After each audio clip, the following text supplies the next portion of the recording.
السلام عليكم ورحمة الله وبركاته. بسم الله الرحمن الرحيم. الحمد لله رب العالمين، والصلاة والسلام على أشرف الأنبياء والمرسلين نبينا محمد وعلى آله وأصحابه وأتباعه أجمعين. أما بعد، در صحيح بخاري ومسلم از حديث عبد الله بن عمر رضي الله عنهما وأرضاهما آمده است که ایشان گفتند که جناب رسول الله صلی الله علیه و سلم چنین فرمودند: بنی الاسلام علی خمس. اسلام بر 5 بنا شد. دین مقدس اسلام را که معنوی هست به اشیای مادی مانند کردند، مثال زدند. دین مقدس اسلام با 5 چیز بنا شده است گفتند. یعنی اگر به یک خانه تشبیه دهیم، آن از 5 رکن عبارت است. بعد گفتن که شهادت الله اله الا الله رکن اول و رکن اساسی که بدون آن یگان عمل قبول نمی شود. این شهادت دادن به یگانگی الله تعالی و شهادت دادن به رسالت جناب رسول الله صلی الله علیه و سلم که ایشون پیغمبر هستند. نیست معبودی بر حق غیر الله تعالی و محمد رسول و بنده الله تعالی هست گفتن، اعتقاد کردن، با زبان گفتن. این رکن اول است. و عمل کردن، الله تعالی وقتی که کسی با زبانش دعوای اسلام کرد، اونو امتحان کرد که آیا اسلامی او اسلامی خیلی که دعوا کرد با زبان فقط دعوای زبانی هست یا حقیقی و واقعی مسلمان است. امتحان کرد با 4 رکن دیگر. دومینش اقام الصلاه، برپا داشتن نماز. از کلمه مقیم گرفته شده است. مقیم، نه مسافر. یعنی بنده باید در نماز مقیم باشد، یعنی همیشه نمازهایش را بخواند.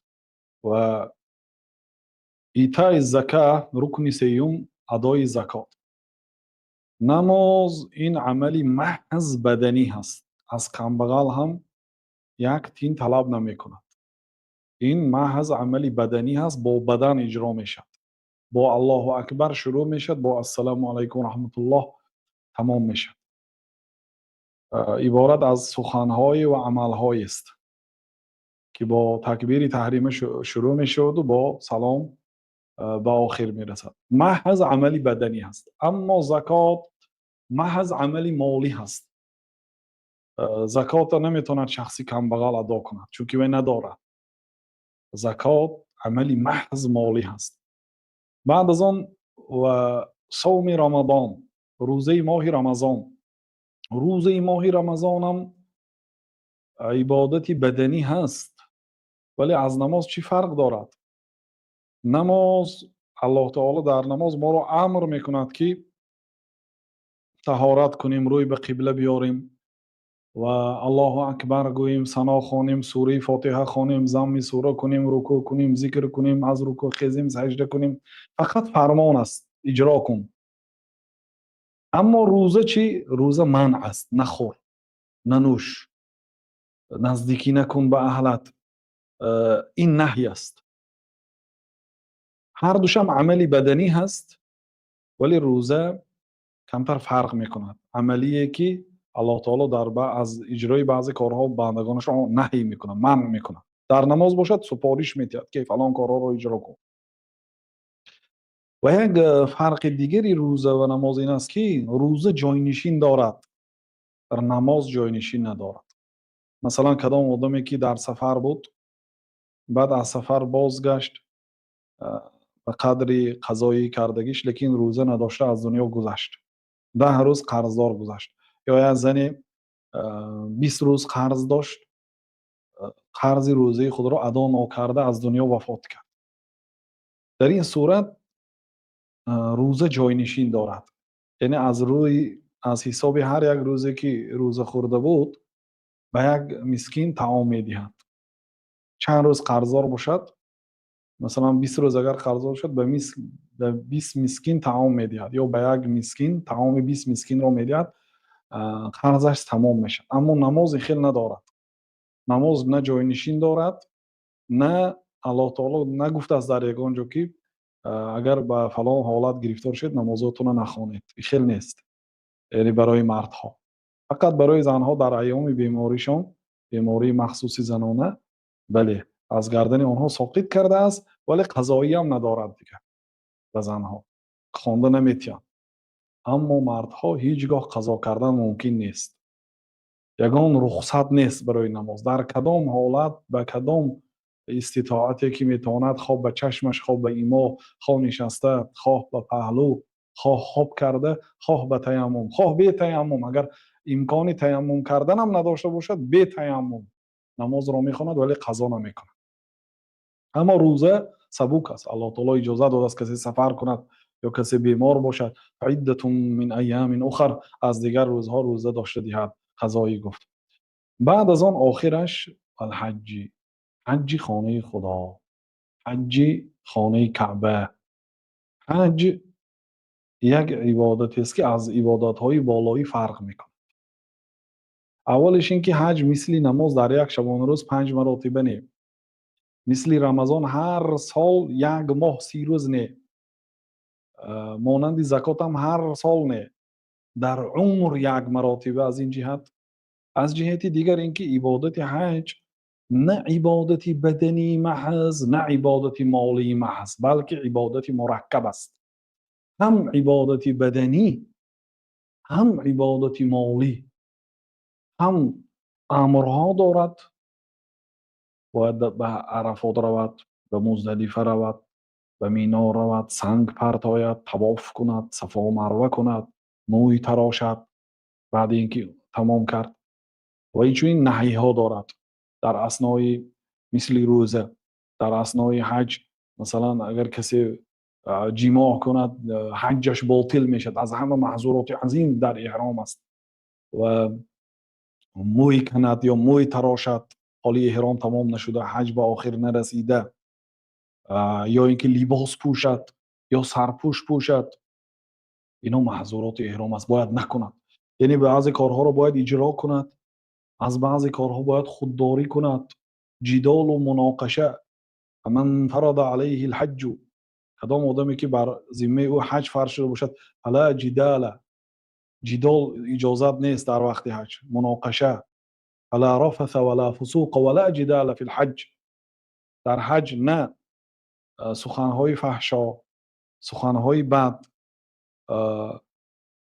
رفث، فسوق، گناه ممکن نیست. گناه در همه وقت ممکنه، ولی در اثنای حج باز تاکید میشه. ولا جدال فی الحج. حتی جدال دو کس کشاکشی در یک مسئله سنت است، فرض است، مستحب است، مکروه است، ممکن نیست جدال کردن. ولا جدال فی الحج. جدال نیست در حج. یعنی به بعضی کارها امر میکنه، از بعضی کارها نهی میکند، با علاوه بر این صرف و خراجات مالی دارد.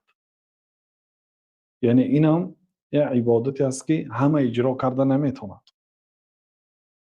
و عبادت حج واقعا عبادتی مرکب است. خیلی که شنیدید از نماز و از زکات و از روزه فرق میکنه. ابن رشد حفید الله تعالی رحمت کند، قرطبی میگن که متوفای سال 595 هجری، فلا خلاف عندهم، در نزد علما خلاف نیست. خلاف نیست یعنی اجماع هست که ان من شرطها الاستطاعت، یکی از شرط های حج استطاعت، قدرت. الاستطاعت بالبدنی والمالی مع الامنی. تمام علما اجماع کردن، به یک قول آمدن، خلاف نیست در این مسئله. خلاف نیست که قدرت به حج الله تعالی تاکید کرده است. من استطاع گفته است الله تعالی، کسی قدرتی حج رفتن دارد گفته است. قدرت چی است؟ قدرت بدنی هست، یعنی باید راه گشته تواند، نشسته تواند، عقل داشته باشد، سالم باشد آدمی. یعنی که یا در بالای، من در زمانه ما در بالای سمالیات، هواپیما، نقلیات ها نشسته تواند. این قدرتی بدنی است. قدرت بدنی را اکثری مردم دارند اما قدرت مالی را اکثری مردم ندارند.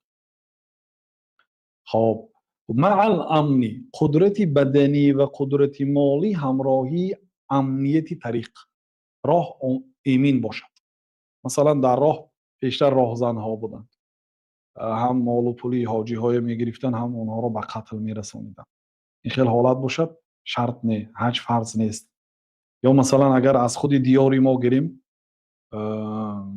پیشتر دو راهی در آمد بود، از تاجیکستان ازبکستان، از ازبکستان ترکمنستان، از ترکمنستان ایران میرفتن و بعد از ایران با آمده ترکیه می در آمدن و از ترکیه سوریه، اردن، سعودی می در آمدن. خیلی دراز بود. یا بودن بعضی راههایی که از تاجیکستان، ازبکستان و ترکمنستان نه یکی عبور افغانستان در آمده بعد ایران می در آمدن. این راه هم راهی امن نبود. بعد از ایران یعنی که ترکیه، سوریه، اردن، سال 2000 وقتی که عراق کمتر وضعیتش تین شد، آرام شد، راه آسان شد. از ایران به عراق می در آمدن و از عراق به سعودی.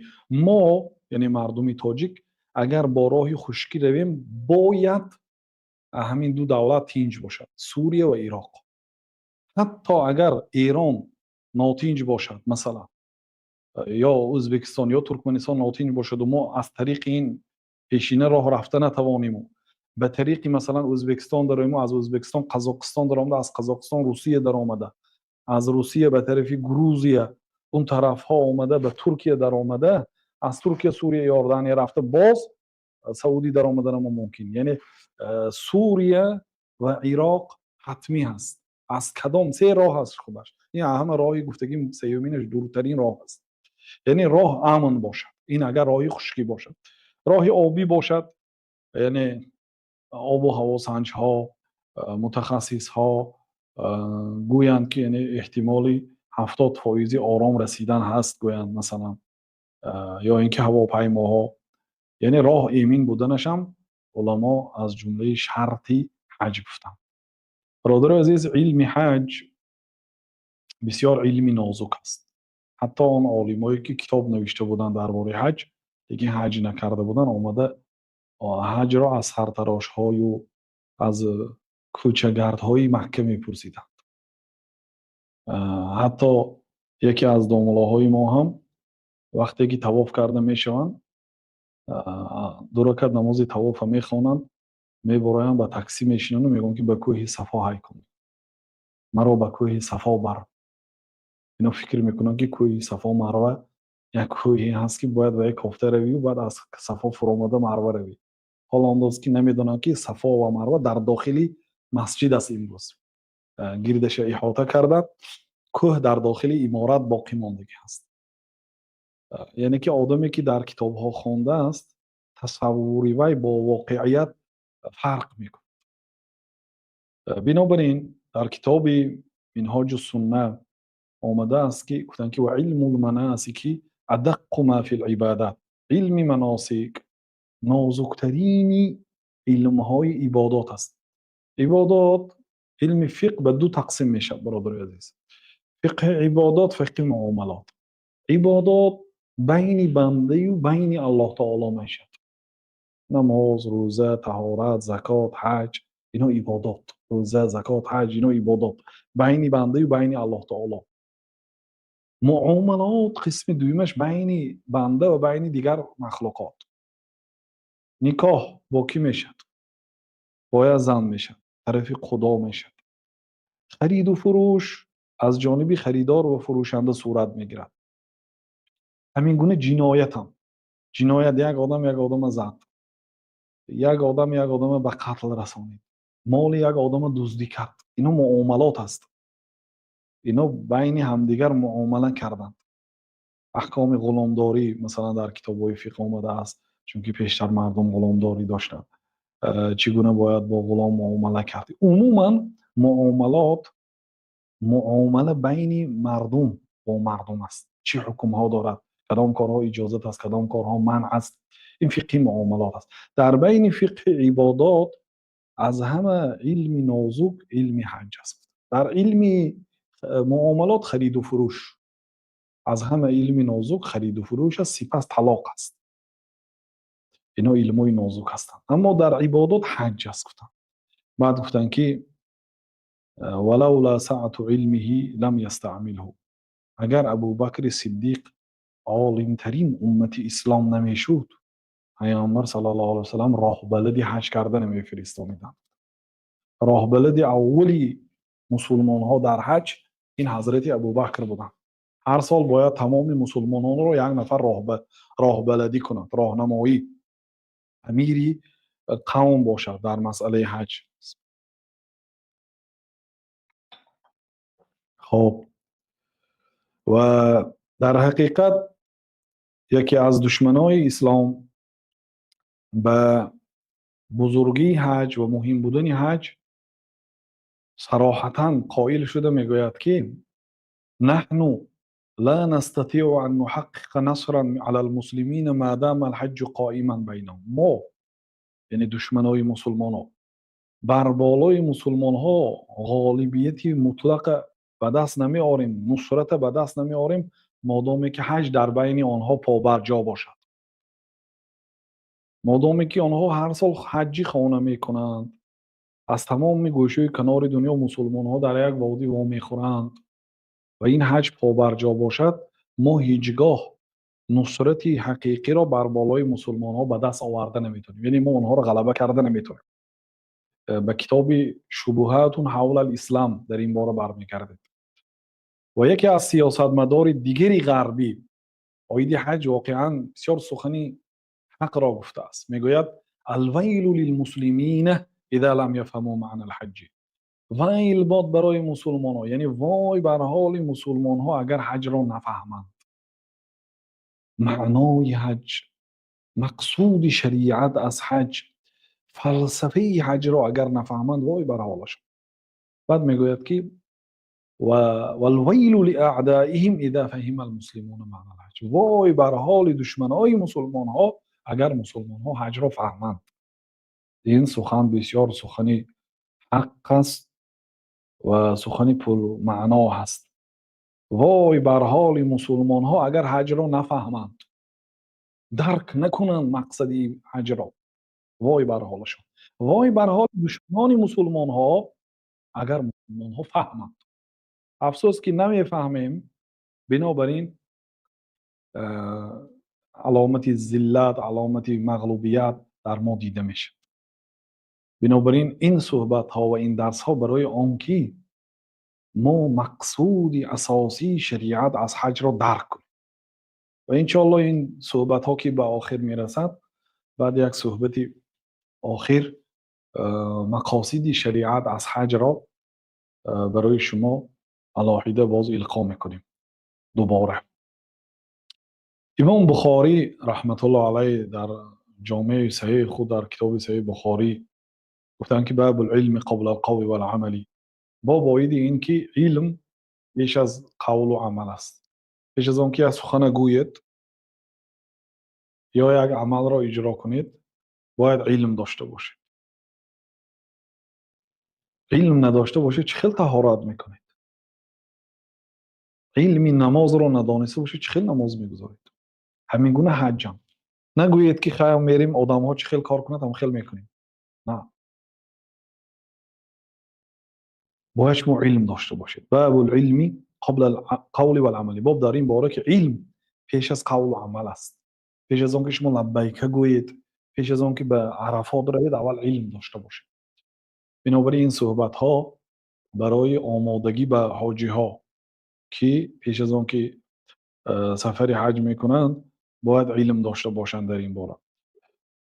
برادرای عزیز، یکی از خصوصیت های عبادت حج، ما در بالا اشاره کردیم که حج از دیگر ارکان اسلام فرق میکند.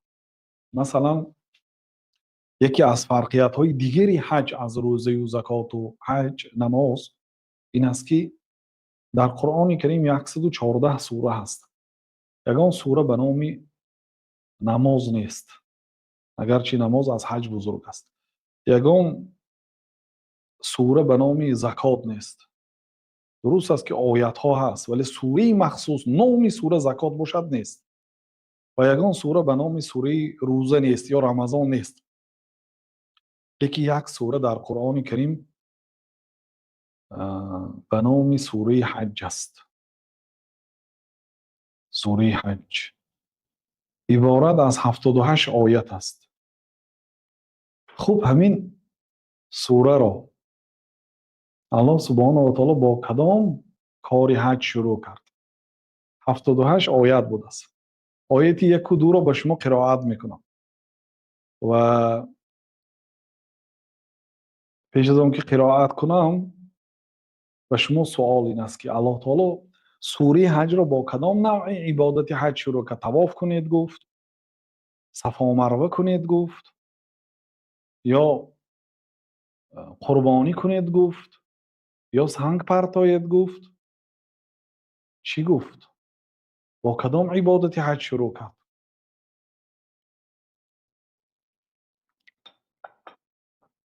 аллоҳ таоло сураи ҳаҷро чунин шурӯъ кард: бисмиллаҳи рроҳмани рроҳим. يا أيها الناس اتقوا ربكم إن زلزلة الساعة شيء عظيم يوم ترونها تذهل كل مرضعة عما أرضعت وتضع كل ذات حمل حملها وترى الناس سكارى وما هم بسكارى ولكن عذاب الله شديد.